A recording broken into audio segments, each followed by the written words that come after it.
Schneider Electric is also very, very important as far as the seminar is concerned, and in fact our daily lives. To talk about them, Scott Noyes.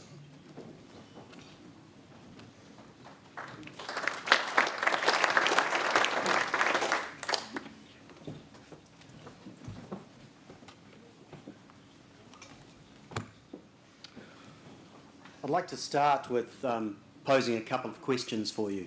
You can answer or you can think about it. Will the buildings that we are designing today adapt to the transformational changes that we're already seeing in the use of our modern building spaces? Are the buildings that are being constructed now going to meet the needs of their occupants in 5 years' time? My name's Scott Noyes. I'm from Schneider Electric and I'm an energy management specialist. I spend my time working with our clients on improving their energy performance. A lot of that time is spent also developing and improving energy management practices within all industries, but we spend a lot of time in the commercial building space. For those of you who are not aware of Schneider Electric, we're a global organisation, and the numbers speak for themselves. And we specialise in helping our clients make the most of their energy. I'd like to quickly introduce Kevin Lynn to you at the moment. Kevin's our General Manager of Commercial Operations based here in Christchurch, and he'd like to talk to you a little bit about what we're doing here in the Christchurch. Thank you, Kevin. Thanks, Scott. Hi, everybody. We've covered off Schneider Electric. So locally, what are we about? So people may not know us as Schneider, but in 2002 we bought PDL. So I came from the very strong brand here in Christchurch. I came from that business. So I've been with the business about 26 years, and I have the dubious honour of being volunteered to also lead our recovery for the earthquake.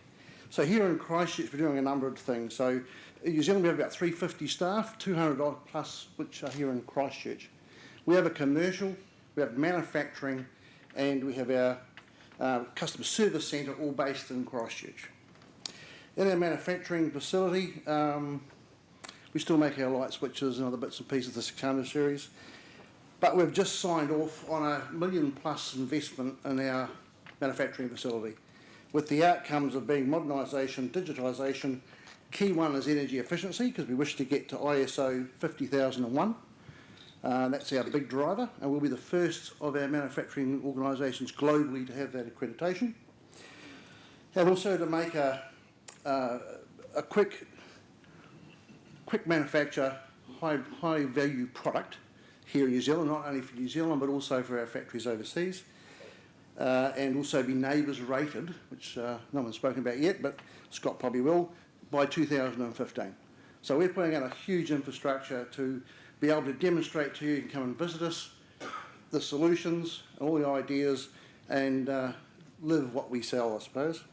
So we have a couple of centres. We've had a number of people through, about 700 visitors since July, called the Vision Room. And that's about showing inherent technology to get people to come in and talk about their energy story, their energy needs, and we try and match things up. We're about to release a consumer one called the Vision Studio, and the next stage of that is have mobile vision, where we'll actually take the van out to people's sites and work through what we're going to do.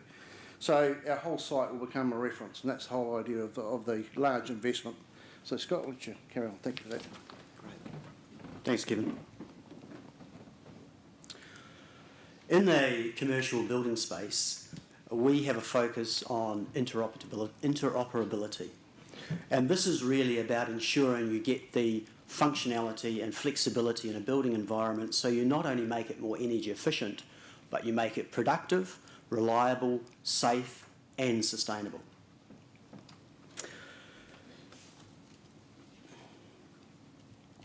So the way we use our buildings is changing.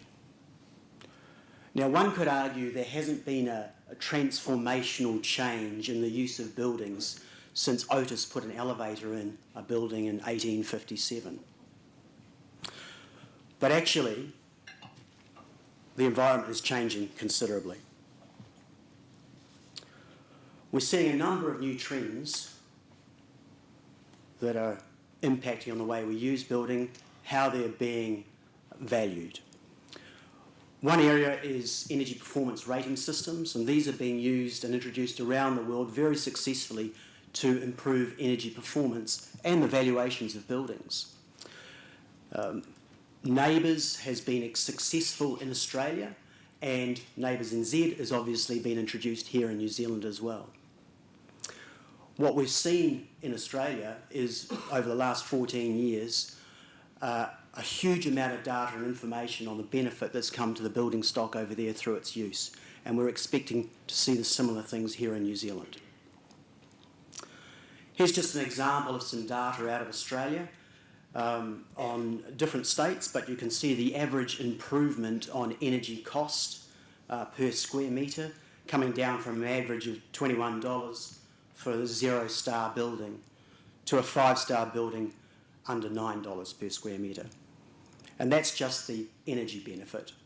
What we're seeing is tenants being attracted to these buildings, wanting to inhabit high-star rated buildings, and their yields for those buildings improving their values. The way we use our space is changing. We're now moving away from offices and dedicated workstations to hot desking. People are operating remotely and really using the office as a place for collaboration, face-to-face meetings, and team building. So what that means is the density of offices is changing. We're not seeing the vacant desk stations, workstations that are probably 30 to 40% of our offices at the moment. We're also seeing workstations with personal comfort controls to ensure that the people are productive and comfortable in their environment.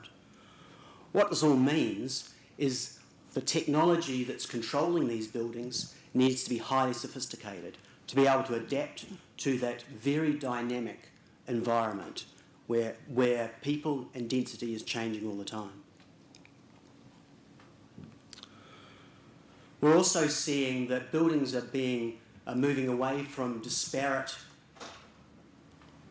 systems on the left-hand side here, where individual systems are not talking to each other, or if they are, they're doing it at a low level. What we're seeing is systems now communicating on an IP-based platform at a high level with open protocols of communication. What that's facilitating is a single point of reporting and analysis for all the systems and buildings, be that local or be that remotely via the cloud.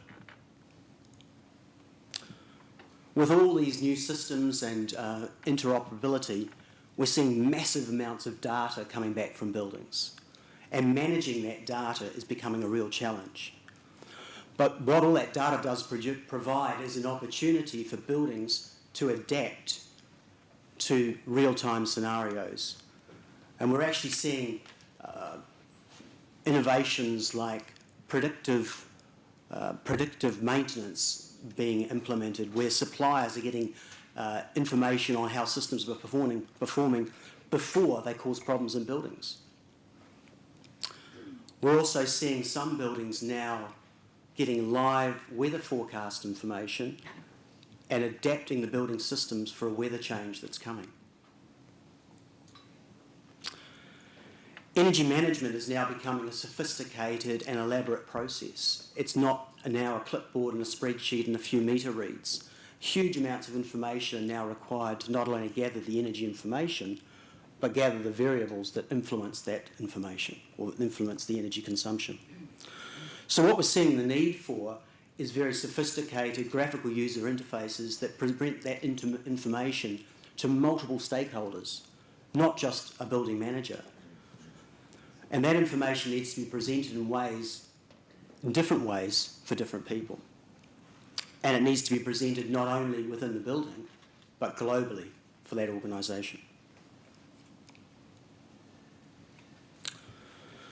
So, in short, what we're seeing is a massive transformational change in the way we're using buildings and the way the buildings should be designed.